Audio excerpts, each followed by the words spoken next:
Hai pemirsa, bertemu lagi dengan saya Siska Oktaviani dalam program Pasien Channel Rumah Sakit Santo Borromeus. Pada episode yang lalu, kita telah membahas apa gejala dan siapa saja yang beresiko memiliki anak Down Syndrome. Dan kali ini kita akan membahas bagaimana terapi serta pendidikan anak-anak Down Syndrome. Untuk itu kita akan membahasnya bersama dokter dari Rumah Sakit Santo Borromeus. Masalah-masalah perkembangan individu sejak lahir, masa kanak-kanak, remaja, hingga dewasa merupakan masalah yang menarik untuk disimak. Tidak semua individu mengalami perjalanan yang mulus dalam menjalani kehidupan akan datang. Ada juga yang mengalami masalah dalam tumbuh kembangnya.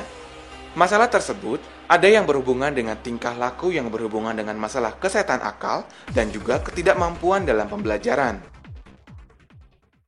Down syndrome adalah suatu penyakit bawaan atau penyakit kongenital yang diakibatkan oleh gangguan kromosom pada bayi, yaitu terjadinya ada penambahan kromosom pada gen yang ke-21, makanya sering disebut trisomi 21. Itu menyebabkan gangguan pada fisik, kecerdasan maupun gangguan perkembangan. Sampai sekarang kita tidak tahu penyebab yang pasti dari Down syndrome tersebut.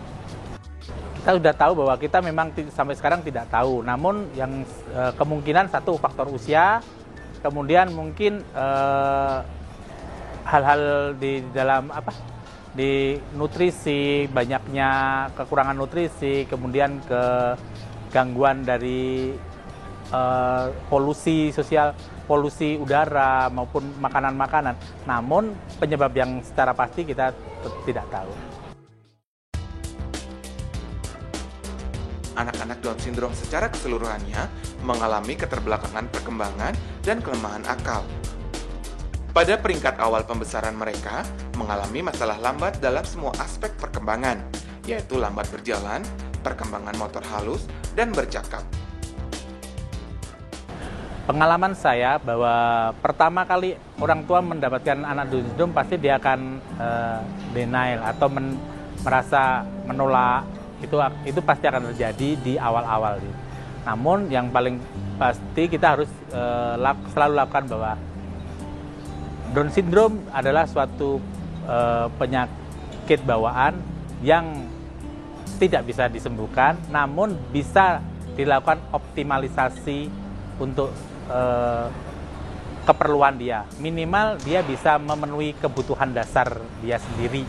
Itu yang paling penting. Jadi dengan kita memberi pengertian bahwa anak Down syndrome bisa hidup mandiri, orang tua mungkin lebih karena yang dibayangkan orang tua bahwa dia akan tergantung pada orang tua seumur hidupnya. Sedang anak Down syndrome dengan optimalisasi dan stimulasi yang baik, dia bisa hidup mandiri dengan keterbatasannya dia.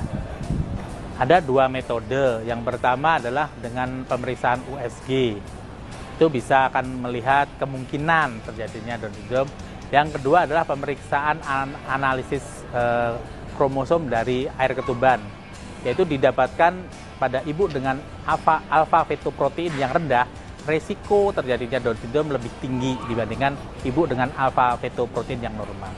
Jadi paling ideal adalah kalau pada ibu dengan resiko terjadinya Down syndrome, kita perlu lakukan USG pada ibunya serta pemeriksaan alfa fetoprotein. Itu untuk mencegah ataupun mengetahui secara dini terjadinya Down syndrome. Kalau di Indonesia kita tidak akan bisa memakai karena di Indonesia tidak pernah mengenal namanya aborsi. Mungkin di negara barat atau khususnya Eropa dan Amerika, di sana bisa dipilih tergantung orang tuanya. Kalau kita mendapatkan anak dijanin dengan Down syndrome, biasanya diserahkan pada orang tua mau terminasi atau dilanjutkan kehamilannya. Itu di luar negeri, di Amerika yang mengizinkan adanya aborsi. Tapi di Indonesia yang tidak mengizinkan adanya aborsi, ya tetap kita pertahankan sampai dia lahir. Kemudian kita lakukan terapi yang seperti yang tadi saya sebutkan.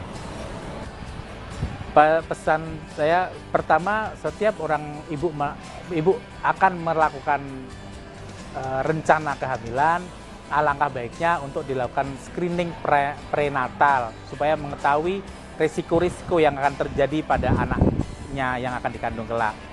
Juga mengurangi risiko cacat bawaan yang akan terjadi. Kemudian untuk yang sudah mempunyai anak dengan anak berkebutuhan khusus, kita memang lakukan stimulasi nutrisi yang baik dan kerjasama dengan dokter maupun terapis supaya anak bisa melakukan melakukan kebutuhannya dia secara mandiri. Ada satu terapi Down syndrome, walaupun ini belum banyak diakui keberhasilannya, adalah dengan stem cell yang di Indonesia baru ada di Rumah Sakit Dr. Karyadi Semarang. Itu walaupun tingkat keberhasilannya rendah, namun dia tidak mengubah nilai perkembangannya. Perkembangannya memang terlambat, namun wajahnya bisa sedikit lebih bagus. Namun kendalanya di sini adalah harga yang sangat mahal. Kurang lebih bisa menghabiskan dana 3 miliar rupiah. Prevalensi Down syndrome kira-kira 1 berbanding 700 kelahiran. Di dunia, lebih kurang dari 8 juta anak mengidap Down syndrome. Sedangkan di Indonesia, dari hasil survei terbaru, penderita Down syndrome sudah mencapai lebih dari 300.000 orang. Pemirsa, anak dengan Down syndrome adalah anak berkebutuhan khusus. Mereka memiliki keterbatasan, namun dengan kasih sayang, perhatian tulus, dan bimbingan orang tua, anak-anak ini dapat berkembang dan berprestasi. Saya Siska Oktaviani undur diri, sampai jumpa lagi dengan tema kesehatan lainnya.